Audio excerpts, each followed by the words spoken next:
He walked 12 blocks in the freezing rain to get to a hospital that wouldn't let him in the door.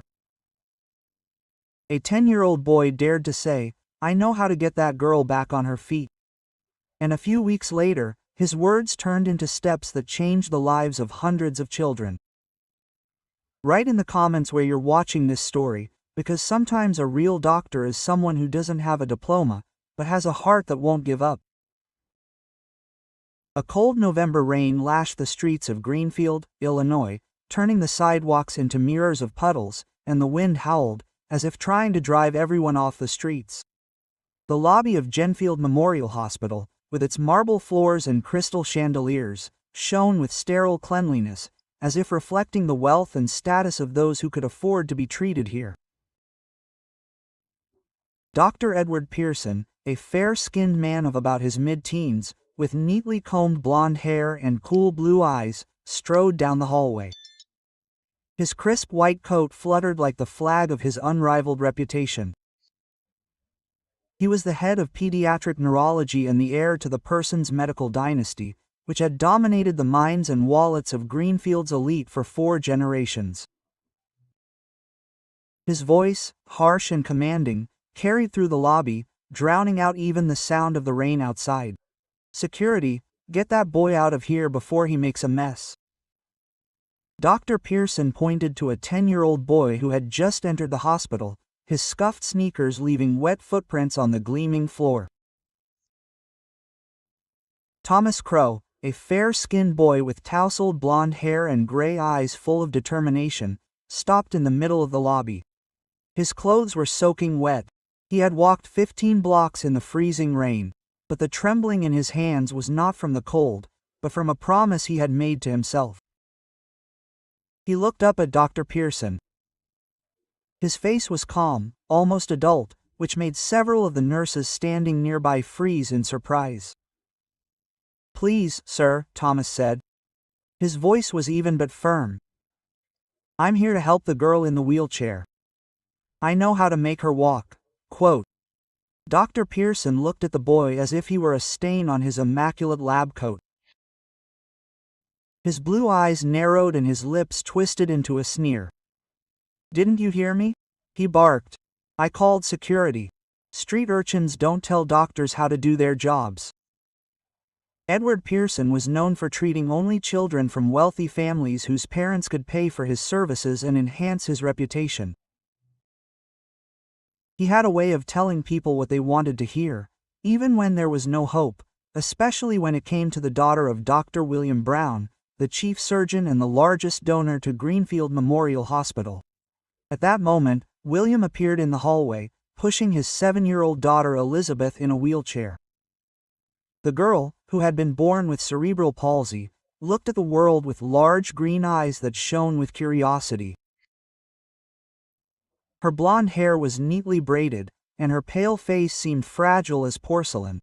When she noticed Thomas, a slight smile touched her lips, and she suddenly reached out to him with her thin hands. Quote, "Elizabeth, no," William whispered. His blonde hair was slightly disheveled, and Carrie's eyes were filled with worry. He pulled the chair back. "Let's go to therapy." But Elizabeth, without taking her eyes off Thomas, suddenly said a word clear and distinct, the first in 2 years. "Friend." The silence that followed was deafening. The nurses froze, the guards, who were already approaching Thomas, stopped, and Dr. Pearson felt an irritated heat flare up in his chest. In 3 years of treating Elizabeth, she had never shown interest in any doctor or procedure, and now her eyes were shining, looking at some boy from the street. Thomas knelt down in front of the chair. His gray eyes met Elizabeth's green eyes. He smiled. His voice was soft, almost gentle. "Hello, princess," he said. "Do you want to learn to dance?" "Enough." Pearson exploded. His face turned red in anger. "Guards, take him away immediately." He pointed a finger at Thomas. "And if you come here again, I'll call the police." Thomas stood up slowly. His movements were calm, but there was a fire in his eyes that made Pearson involuntarily take a step back. The boy leaned toward the doctor and whispered so quietly that only he heard. "Doctor, I know why Elizabeth isn't getting better, and so do you. The guards grabbed Thomas by the shoulders and led him toward the exit. He didn't resist, but his gaze, full of calm confidence, remained fixed on Pearson until the glass doors closed behind him. There was something in that look that shouldn't be there in a 10-year-old.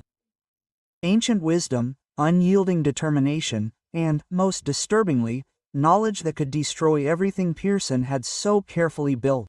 3 days later, Thomas's words were still echoing in Dr. Pearson's mind. I know why Elizabeth isn't getting better, and you know too. He tried to convince himself that this was just the ravings of some impudent boy, but something in his tone, in his certainty, gave him no peace.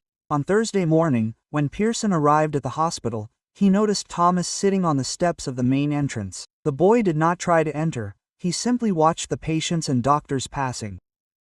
His gray eyes were as calm and attentive as on the first day. Pearson felt irritation creeping up on him. Quote, "Why haven't you called the police yet?" he asked sharply of the security guard behind the desk, a light-skinned man named John Carter with short blonde hair and a tired look. "He's not disturbing the peace, doctor," John replied with a shrug, "and he's sitting on the sidewalk. This is a public place. There's nothing we can do." Pearson clenched his fists, his blue eyes flashing. This boy was clearly trying to provoke him, and what's worse, it was working. Something strange had happened during Elizabeth's morning physical therapy session. The girl, usually listless and uninterested, kept looking out the window. Pearson followed her gaze and saw Thomas standing outside, his figure barely visible through the glass, clouded by the rain. Elizabeth began to fidget in her chair, her fingers clenching and unclenching as if she were trying to say something. Quote, "What's wrong with her today?" William asked, his brown eyes full of concern as he noticed the change in his daughter's demeanor. "Just a phase," Pearson dismissed, but his voice was unsure. He knew it was more than just a phase. Elizabeth had never shown such interest, and it frightened him. Quote, That evening, Thomas appeared at the hospital again, this time with a small notebook in his hands, sitting on a bench nearby, writing something. His blonde hair was damp from the humidity. Pearson, leaving the hospital, noticed him and felt panic seize him. He approached the boy. His steps were quick, almost threatening. "What are you doing here?" he asked. His voice was cold as the November wind. "I told you I would call the police." Thomas looked up. His gray eyes were calm, but there was an inflexibility in them. "I'm not breaking the law, doctor," he replied, closing the notebook. "I'm just waiting. Elizabeth needs help, and you know it." "You don't know anything about medicine," Pearson snapped. His face turned purple. "Get out before I do it myself." Thomas stood up. His movements were slow, almost defiant. He looked Pearson straight in the eye and said, "My grandmother Lily Ungry taught me to see what others don't notice. She helped children who were abandoned by doctors." Quote, "And I know what you do to Elizabeth." Pearson froze. His blue eyes widened. The name Lillian Ungry was familiar to him. An old healer, considered a quack by the Greenfield medical community. She had died 5 years ago, but rumors of her unusual methods of treatment still circulated around town. He opened his mouth to object, but Thomas had already turned and walked away, leaving him standing in the rain, clenching his fists. The next day, Elizabeth was back in physical therapy, but her demeanor had changed even more. She refused to do the exercises. Her green eyes kept searching outside the window. When the nurse, a fair-skinned woman named Clara Davis with long blonde hair and soft brown eyes, tried to reassure her, Elizabeth said again, "A friend." Clara looked at William, her eyebrows raised in surprise. "She's talking about that boy," she asked quietly. "I saw him yesterday. Sat outside, writing something down." William frowned. His brown eyes were full of doubt. "It's just a kid," he said, but his voice was shaking. "What would he know?" "Sometimes kids see things we miss," Clara replied. Her voice was soft but firm. "Maybe we should talk to him?" Pearson, standing nearby, heard their conversation and felt panic creeping up on him. He couldn't let some kid ruin his career. He walked up to William. His face was a mask of professional calm. "Don't pay any attention to him," he said. "The boy is just a troublemaker. I'll figure it out." Quote, but William wasn't so sure. He'd seen how Elizabeth reacted to Thomas, and it was more than she'd shown in years of treatment. He decided to meet the boy himself. The next day, William found Thomas on the same bench, the boy sitting wrapped in an old coat. His blonde hair was damp, and he was holding the same notebook in his hands. William approached. His brown eyes studied the boy carefully. "You're Thomas, right?" he asked. His voice was soft but wary. "What makes you think you can help my daughter?" Thomas looked at him. His gray eyes were clear, without a trace of fear. "My grandmother, Lillian Ungry, taught me how to help children the doctors thought were hopeless," he said. "She said that sometimes it's not the illness, but the way it's treated. I saw the way Elizabeth looked at me. She wants to move, but they don't give her a chance." Quote, William felt his heart squeeze. He knew Pearson was a brilliant doctor, but his methods had always seemed too formal, too cold. He decided to take a chance. "Okay," he said. "Tell me what you propose." Thomas opened his notebook, where notes, drawings, and descriptions of exercises he had learned from his grandmother were carefully written. These were unconventional methods based on observing children's movements, their emotions, and reactions to the world around them. William listened, his brown eyes widening with every word. He wasn't sure it would work, but there was something in the boy's words that made him believe. The next day, William brought Thomas to the hospital. Despite Pearson's protests, they met Elizabeth in the physical therapy room, where Clara was already waiting for them. Thomas knelt down in front of the girl. His gray eyes met her green ones. "Hello, princess," he said, smiling. "Let's try something new. Do you like music?" Elizabeth nodded, her face lighting up. Thomas took out a small portable player and put on a soft tune that he said his grandmother loved. He began to move her hands slowly, following the rhythm. His movements were smooth but precise. Clara watched, her brown eyes full of wonder. Pearson, standing in the doorway, crossed his arms. His blue eyes were blazing with irritation. "This is absurd," he muttered. "You're wasting your time." But Elizabeth began to move. Her fingers squeezed Thomas's hand. Her legs, usually motionless, trembled slightly. William held his breath. His heart was pounding. Over the course of half an hour, Thomas demonstrated several exercises that, he explained, were designed to awaken the muscles through emotion, not through mechanical repetition. By the end of the session, Elizabeth pushed herself lightly off the chair for the first time in 3 years. Her feet took a tiny step. "Oh my God," William whispered. His eyes filled with tears. Pearson remained silent. His face grew pale. He knew that it could mean the end of his reputation if the truth about his methods came out. He turned and walked out. His steps were quick and sharp. For the next week, Thomas came to the hospital every day. He worked with Elizabeth, using his grandmother's techniques that combined movement, music, and emotional connection. Clara became his assistant. Her soft voice and kind eyes helped calm Elizabeth when she was tired. William watched his daughter's progress. His heart filled with a hope he had not felt in years. Elizabeth began to speak more often, her words became clearer, her movements more confident. But Pearson was not about to give up.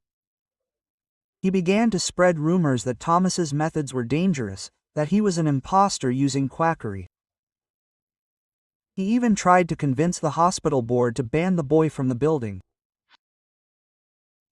But William, whose faith in Thomas was growing every day, used his influence to protect him.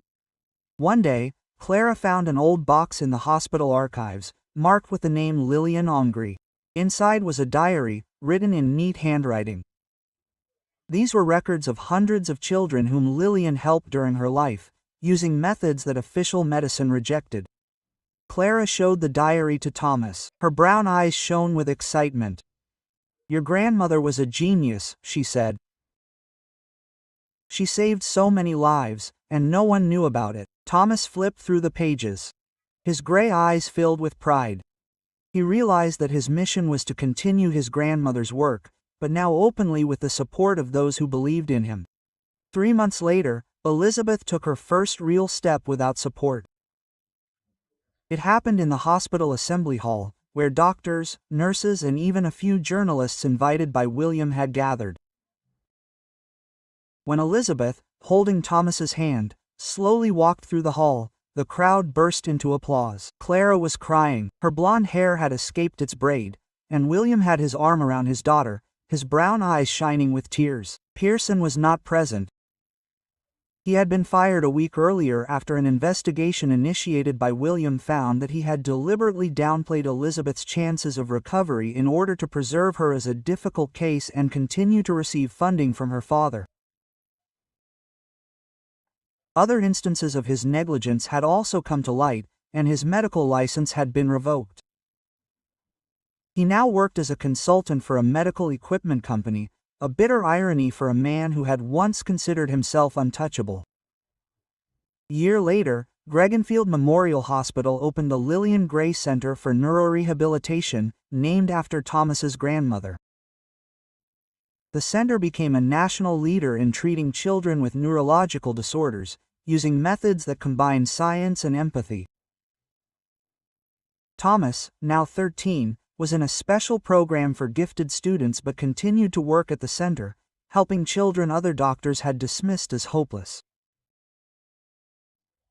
Elizabeth, who was 8, not only walked, but danced, played, and dreamed of becoming a pediatrician to help children like herself. At the opening of the center, William gave a speech. His voice trembled with emotion as he spoke about Thomas and his grandmother. "Lily Ungry left us more than just methods," he said. His brown eyes sparkled. "She left us a lesson.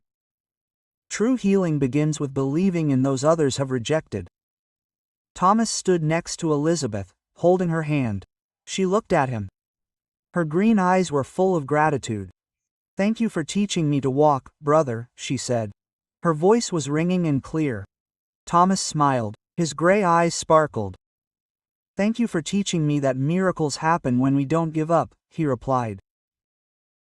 At the entrance to the Lillian Gray Center, there was a sign with an inscription chosen by Thomas. "Here, we believe that every miracle begins when someone refuses to give up." This story changed Greenfield, showing that greatness does not depend on age or status, but on a heart that sees beyond diagnoses and prejudices. If this story touched you, share your thoughts. Have you ever been underestimated, but proved that you are capable of more? Share your story of overcoming, and let it inspire others. And if you believe that the greatest teachers sometimes come in the smallest guises, subscribe so you don't miss new stories about those who change the world. Adult doctors gave up, but he saw what they did not want to admit. If you, too, believe that the truth cannot be drowned out by titles or power, put like and share this story, because sometimes it is not experience that makes a miracle, but persistence that knows no fear.